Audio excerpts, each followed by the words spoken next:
says, and the Egyptians, the Khartoumei Mitzrayim, did the same thing with their secret charms. Paro, and and the heart of Pharaoh was hardened. And Pharaoh did not listen to them. Kasher diber Hashem, just like God had spoken.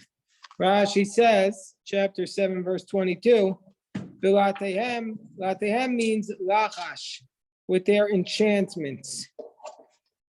Shomrin oso balat ubachashai, the incantation that they whisper in secrecy. The Rabboseinu Amru, and the rabbis taught, Latehem masei shedim, they did it in a demonic practice. So Rashi is telling us something very interesting, that the Egyptian sorcerers, how are they able to make this their sticks? Hello, Barrier. How are the Egyptian sorcerers able to make their sticks into snakes or into water? Yeah, how are they able to do it? Or how are they able to turn their water into blood? No, where do they get water from? All the water is turned around. That's another question. I hadn't even thought about that. Where did they get the water from? Well, that's Ibn Ezra's question. Oh, Ibn Ezra asked the question, where did they get the water from? And where did he say they got it? He said through the magic. But Rashi, just to stay here for a moment on the Rashi says that they used either magical incantations or else they used demons. So it sounds like he's separating between the two. That Latehem without the hay is demons, and Lahatehem is witchcraft. Latehem with the hay was before about the snake. I don't know if he's actually saying the Maharal says that they're two forms of the same word, but I don't know that these are two separate answers. But the most fundamental answer that they're actually saying is they did it using black magic. They did it using the occult. And it wasn't that a magic trick. They didn't add food coloring. But Meyer points out a very good question from Ibn Ezra. If all the water turned to blood, where'd they get the water from? What's his answer, Meyer? He says that Aaron had not turned the subsurface water into blood. Oh, so they found springs. We know this from verse 24. So they found the springs. Okay, very nice. Very, very nice. Okay, verse 23. Vayifem Paro, Vayavo al Beso, and Paro turned away and he came to his house. Veloshas libo gamazos. And So Ibn Ezra continues with this deprecation of the magicians. Ibn Ezra says, well, the magicians, what they did is they did this on a very short span of time. Well, it was all a show for the Pharaoh. The Pharaoh was there. Here's the water, turned the blood. It says Aaron did it for 7 days, and he turned all of the water into blood. And it wasn't just like, and Ibn Ezra, as soon as Pharaoh left the building, went back to water. Very, very interesting. Well, okay, wait. I skipped to Rashi. Paro, and Pharaoh's heart was hardened. What does it mean, Rashi says? Omar al yidei machshefus atem osim came. He says, through the sorcery you are doing this. Teven atem machnisim u'ofrayim. You are importing straw to Ophrah. It's like bringing coals to Newcastle. Ir shekua teven. If there's a city full of straw, afatem meviin machshefus l'mitzrayim. He says you're bringing sorcery to Egypt. Shekua kshafim. So Pharaoh says, I'm not impressed. All of Egypt is sorcery. All you're doing is bringing another sorcerer into Egypt. So that's not impressive to me. So then it says in the verse, Vayifem Paro vayavo al beiso, and Pharaoh turned, and he came to his household, v'loshas libo gamazos. And Paro didn't pay any attention to this either. To what? Rashi says, V'mofes hamatesh and hapachotanin, to the Velo Zeshal Dam. He wasn't impressed with the stick miracle that it turned into a tanin, serpent, or to the water that it turned into blood. Pharaoh is unimpressed. Vayachkaru kol Mitzrayim tzivivot or mayim l'shtot. And so this is what Meyer said in the name of Ibn Ezra, that the subterranean water springs did not turn to blood. They dug around Egypt, all of Egypt, they dug around the river and they found water to drink. Or they couldn't drink from the water of the river. And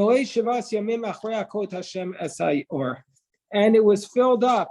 The plague was 7 days and it became full for 7 days after Hashem struck the river. Meaning to say, Rashi says, there were 7 days before the river returned to its previous state. The plague would afflict them for a quarter of a month. And then for 3 quarters, Moshe would warn them about the next plague.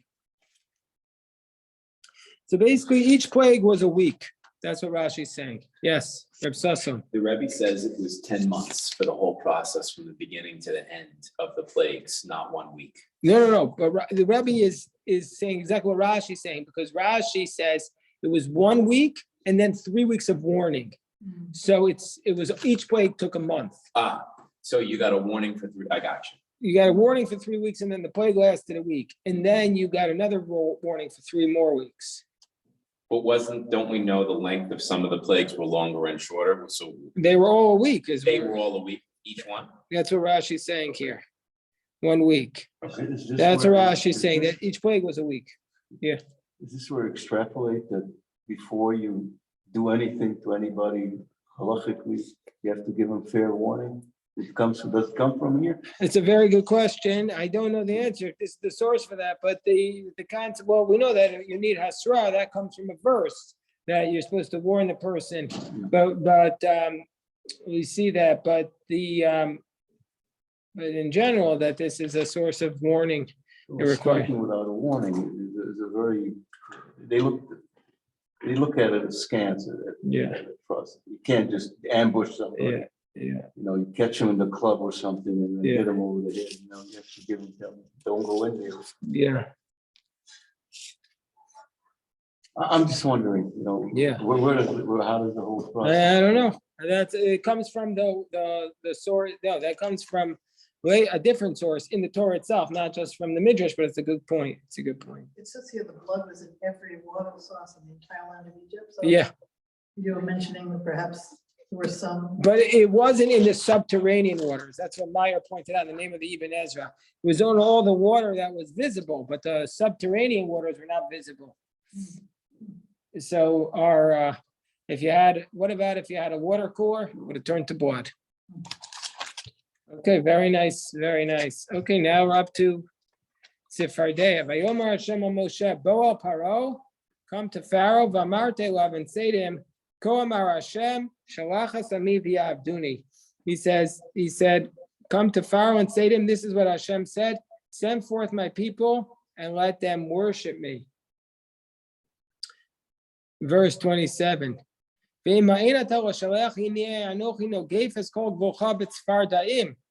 said, if you refuse to send them out, behold, I'm going to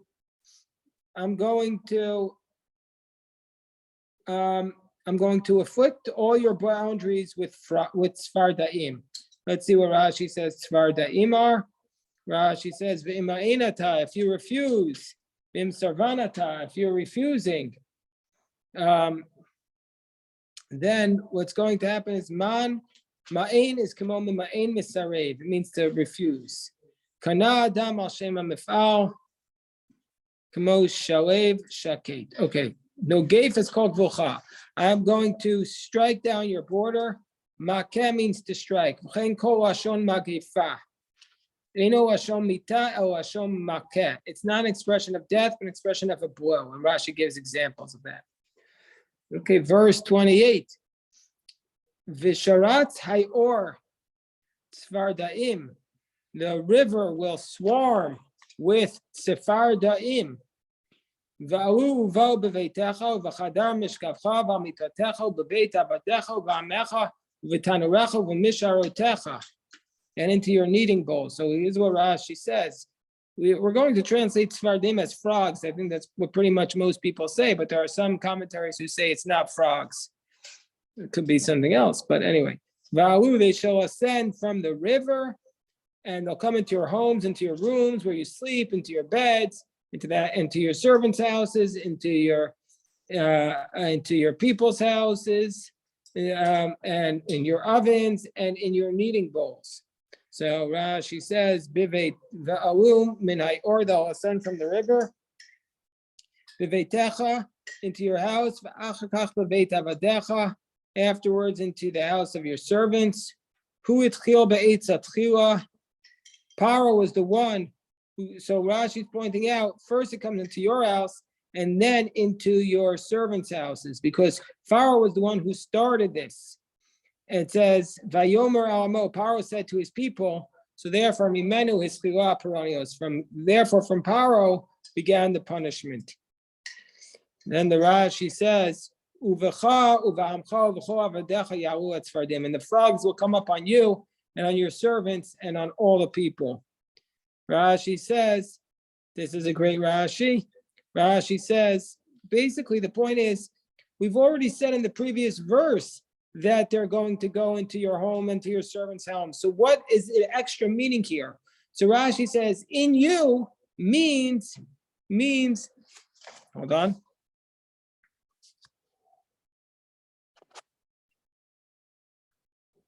So Rashi says, it means bitoch me'ayim, bitoch me'ayim hayu nechnasin umekarkarin, that into their stomachs the frogs were entering in and croaking. The frogs jumped into their stomachs and continued to croak while they were inside their stomachs.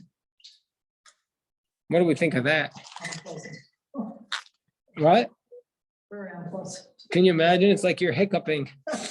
From your- So then the Rashi says, verse 8, Vayomer Hashem al Moshe, and Hashem said to Moshe, Emor al Aaron, say to Aaron, Niteas yadcha b'matecha al na'aros al orim v'agamim. So Hashem said to Moshe, say to Aaron, stretch forth your hand, b'matecha, on your staff, on your riverbanks, on the swamps, on the canals, bring up the frogs to the land of Egypt. Rashi says, Aaron struck forth his hand on the waters of Egypt.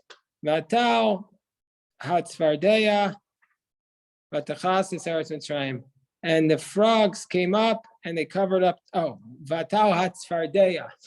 The frog came up and covered up the land of Egypt. Rashi comments on the fact that it says the frog came up.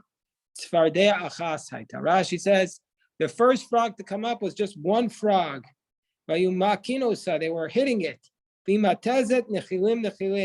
And every time they hit it, more frogs came out.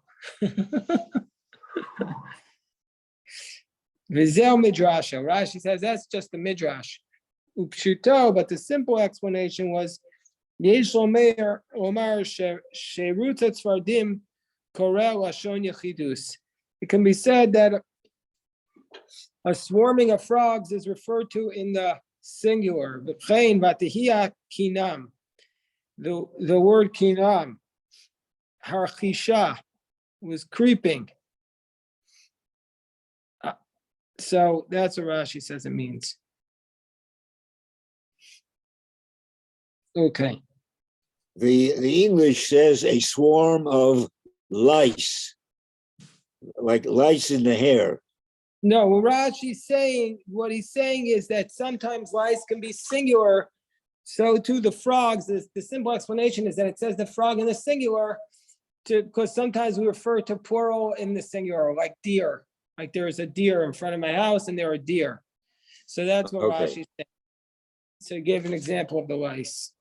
Okay, so now the next verse states, but it's a very powerful Rashi that initially only one frog came up, and then the problem was they tried to stop the frog, and that caused all of the damage. If they had just accepted it, then they wouldn't have had all these problems. And that's the whole story in Washington. It's not the crime, it's the cover-up. Right? Follow that? Okay, so then the next verse states, Vayikra Paro and Moshe or Aaron, and Paro called to Moses and Aaron, Vayomer Atiru El Hashem. He said, cry out to God, Vayisaretz Vardaim Imeni, remove these frogs, Umeami from my people, Vashacha Sa'am, and I'll send away the people by Yizbechu Hashem, so that they can bring a sacrifice to God. Vayomer Moshe Paro, and Moshe, yeah, sure. Maybe missed it, and maybe just said this and I spaced, so I apologize. In verse 3, the magicians did the same thing. And that they've done this before, right? The magicians can duplicate certain of the plagues.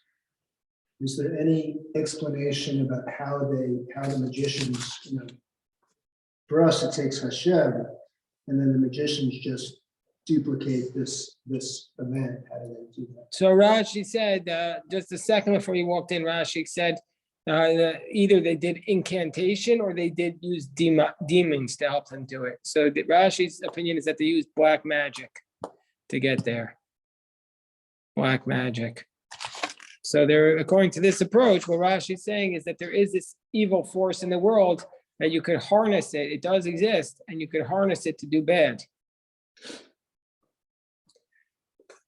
Rashi lives in a world of demons. The Rambam doesn't live in a world of demons, so we'd have to see how Rambam would say it happened. Probably Rambam would say either Hashem will let them do it, or they used magic and they tricked them. I don't know, we'd have to look up what the Rambam says in this verse. Frogs up their sleeves. Right, the frogs up their sleeves. They had a frog up their Of course, sleeves. it's self-defeating because all they're doing is increasing the problem. They're making more frogs. Well, if they just made one frog, it wouldn't be so bad. But it showed that they could do it. And if they showed that the problem was not from the Jews, that they could do that too. And that's why Paro wasn't impressed. Okay, so then the verse states, Vayomer Moshe Pharaoh, his prayer alai. Moshe says to Pharaoh, okay, make yourself look better than me. L'matzai atir lecha v'avdecha amcha achris atzfardim mimcha mibatecha rak by or tisharna. Tell me when I should make a prayer on your behalf and your servants to get rid of the frogs from you and your homes and to only live in the river, in the river. Tell me when I should do that.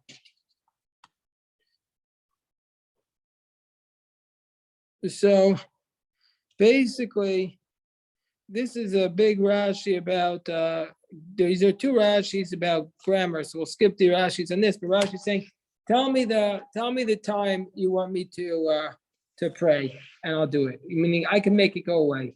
Verse 6, Vayomer lemachar, Pharaoh says tomorrow. Why wouldn't he say today, right now? Why doesn't Pharaoh say make them go away right this second? Did he want to show that he was not so affected by the? Maybe, it's a good question. So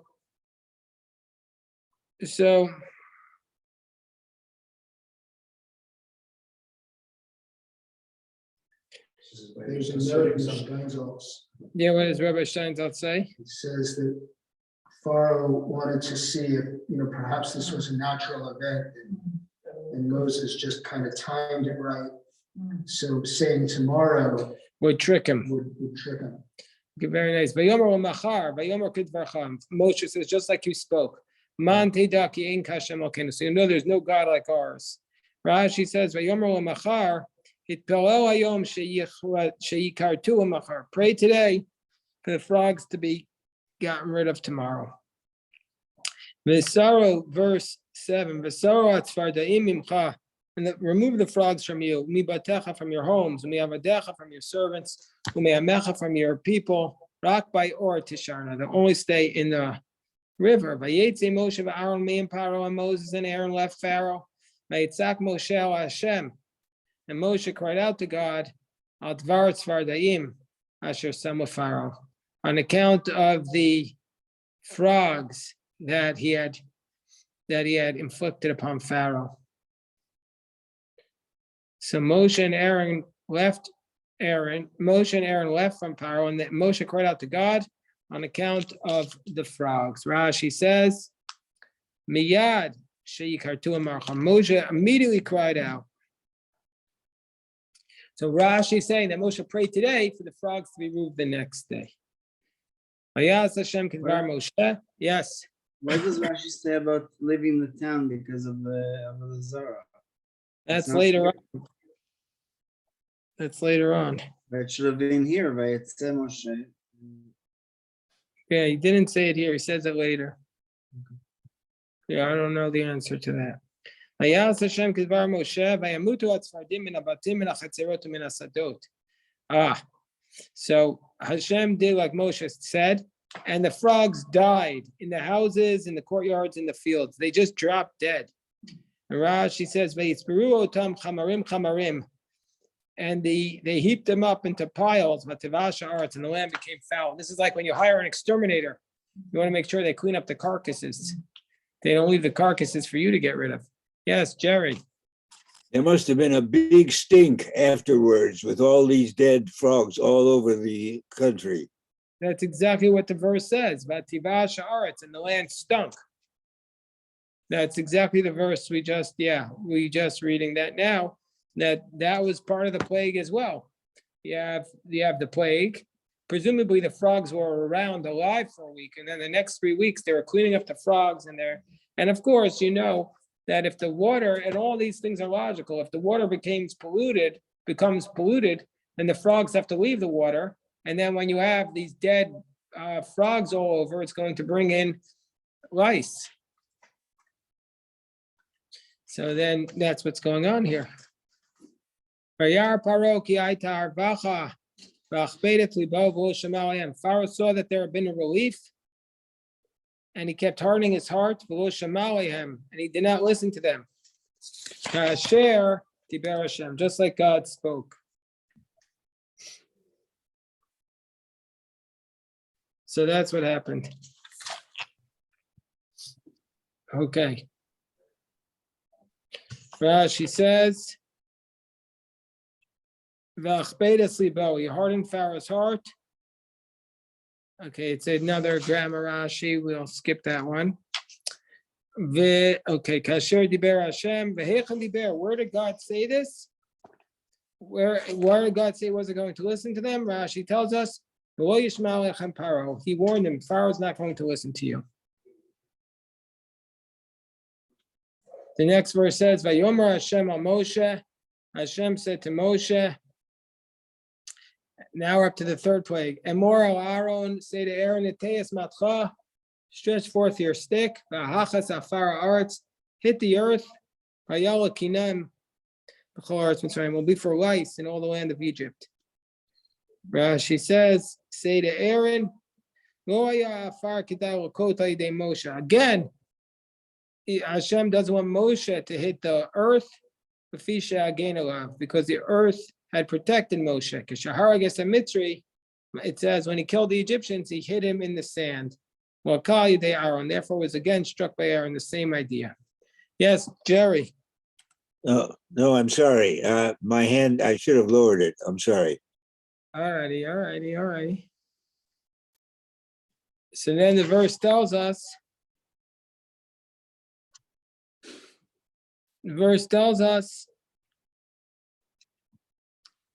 there were lice, but tehia kinim. Rashi tells us harchisha. The word kinim means a creeping mass of lice. That's it. Terrible. I mean, of all the plagues, this seems to be the worst one. I mean, the least of the worst. Which is the least of them? Lice. I mean, it's an inconvenience, but nobody's dying from it. Somebody told me there was scabious, and trust me, that is not just an inconvenience. Scabious? It's lice that are underneath your skin. The only okay. way to get rid of them today is with sulfur treatments. And Okay, you just walk thank around for God I a don't week know. stinking like dead eggs. Okay. So I wasn't aware of that. That's another. This is, you need your own YouTube channel, Rabbi Yosef. Okay, Yeah. so, I tried recording today twice and it was less than 2 minutes, but not a minute. So Okay. I'm working on it. Vayasu kein achartumim b'latehem. And so the magicians did this with their sorcery. Hotzia sakinim, to draw forth the lice, below yacholu, and they weren't able to. Atia kinam ba'adam beiman. The lice were on humans and animals. They were trying to create the lice. The Egyptian sorcerers were trying to create the lice of Rosam, to create them, to produce them from another place. V'lo yacholu, they couldn't do it. Rashi says, she'ein hasheit shoret al birya pechuta mikasora. Because a demon cannot rule on something that's smaller than a grain of barley, and the lice were smaller. So that's why. Why can demons not work on something that's so small? They don't have the ability. Demons can only work on big stuff. Vayomer achar tumim, and the Egyptian said, "Al Pharaoh, to Pharaoh, etzbel kimhi. This is the finger of God." Vayachazek le Pharaoh, and Pharaoh's heart was hardened. He didn't listen to them. Kasher diber Hashem, like God spoke.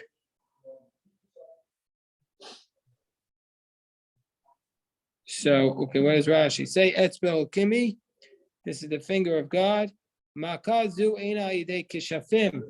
This affliction was not through magicians, but meita makomi. It was from God. Kasher diber Hashem, just like Hashem had spoken. Lo yishma lechem Paro, and Pharaoh did not listen to you. All right, we'll stop the recording here, and God willing, we'll daven mincha.